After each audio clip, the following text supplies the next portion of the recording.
More than 500,000 Texans are now licensed to carry a concealed handgun. KXAN's David Scott spoke with the chief architect behind the 1995 concealed weapon law.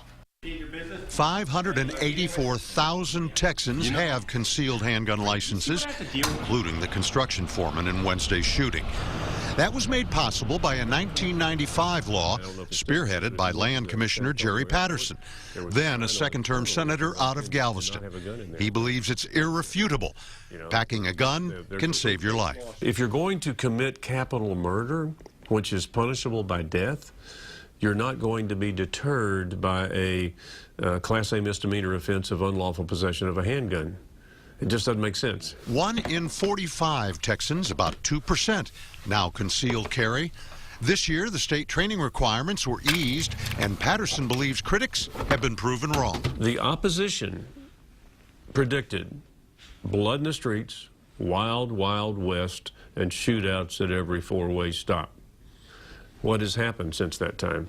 Firearms homicides in Texas are down 42%. Interestingly, Patterson says he had all the votes easily lined up in '95 when Tejano star Selena was murdered in cold blood in Corpus Christi. Suddenly, his support went squishy. All of a sudden, the polls went south. We had a favorable, yes, let's pass it, and then it went down to an unfavorable, no, let's don't. So it got really shaky at that time. It did pass. Jerry Patterson believes the ideal outcome of a concealed gun is no gunplay at all.